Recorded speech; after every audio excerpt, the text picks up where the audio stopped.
শুভ সন্ধ্যা। আজ একটা মজার ঘটনা হয়েছে, সেটা বলার জন্য ভিডিওটা করলাম। ঘটনাটা একটু প্রথম থেকেই বলি, নইলে কেউ বুঝতে পারবে না। আজকে সকালবেলা আমি হালকা কিছু রান্না ঠান্না করে 10:30 নাগাদ গুন্নুকে নিয়ে আর কি স্কুলে যাব। তো আমি তখন রেডি হচ্ছি, তখন আমার মাম্মা উঠে দেখছি রান্নাঘরে আলু কাটছে। তা আমি বললাম, কি করবি এখন? বলছে, একটু আলু ভাজা করব, পরোটা করব।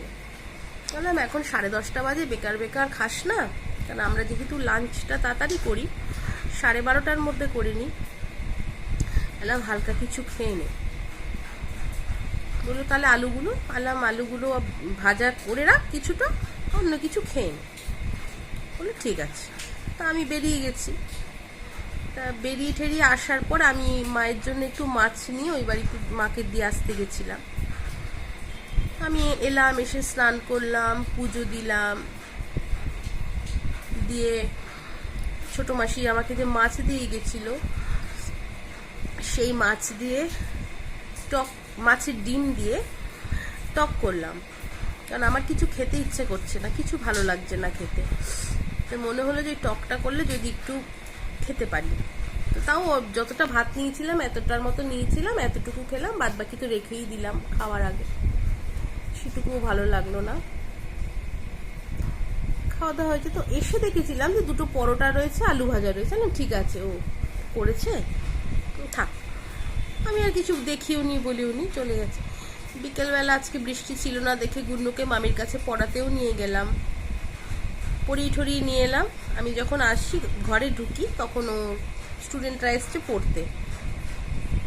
তা নর্মালি যতক্ষণ ওরা থাকে ততক্ষণ মাম্মাম একবারও ওঠে না পড়ানো থেকে। তা আমি পাশের রুমে বসে বসে ফোন ঘাঁটছি, দেখলাম হঠাৎ এই ঘরে এলো। এসে আমায় বলছে, মা একটা জিনিস হয়েছে, বকবে না তো? তা আমি বললাম, কি হয়েছে? বলছে, আগে বলো, বকবে না তো? তা আমি হাসছি, খুব হাসছি। তাহলে এই জন্যই কি সকাল থেকে তোর মুখটা এরম করে রেখেছিস? মানে আমি বুঝতে পারছি, মানে ঠিক কমফোর্ট নাও, মানে কেমন একটা জড়সড় হয়ে রয়েছে। তো বলছে, হ্যাঁ। তাহলে কি হয়েছে? বলছে, আসো রান্নাঘরে এসো। রান্নাঘরে গেলাম। রান্নাঘরে গিয়ে যে জিনিসটা আমায় দেখালো, চলো আমি দেখাচ্ছি তোমাদের।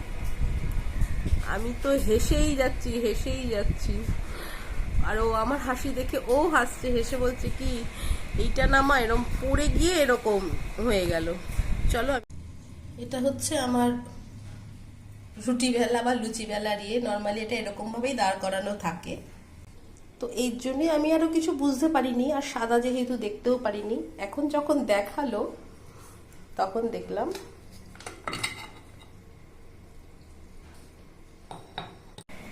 ওটা দেখিয়ে তারপরে আমাকে বলছে, তুমি বকবে না তো? মানে ও ভেবেছিল হয়তো আমি মারবো বা খুব জোর বকা দেবো। তা কি করবো, আমার হাত থেকেও হতে পারতো, ওর হাত থেকে হয়েছে। ও অ্যাকচুয়ালি ওর হাত থেকেও হয়নি, ওটা আর কি ওখান দিয়ে পড়ে ভাবে ক্র্যাক হয়ে গেছে। তো কিছু করার নেই, যে কারোর হাত থেকেই হতে পারতো। আমি শুধু ওর মানে মুখটা দেখে আমার এখনো হাসি পাচ্ছে। মানে ওর ওই ঘর থেকে এসে আমাকে বলা, সারাটা দিন আমি তো জানি ওটা ওইভাবেই দাঁড় করানো ছিল, তার ফলে আমি খেয়ালও করিনি। আর যেহেতু শরীরটাও এখন ভালো না, যতটুকু কাজ করার করছি, করে করে গিয়ে আমি শুয়ে পড়ছি, ওর জন্য আমি একদম খেয়ালও করিনি। আর আমি তাই ওকে বললাম যে, এই জন্যই তুই সেই সারাটা দিন কেমন চুপচাপ। বলছে কি, হ্যাঁ, আমি তো ভয়ে কিছু বলতেও পারছি না, তোমাকে কিছু করতেও পারছি না। এই এখন একটু বলার পর আমি শান্তি পেলাম।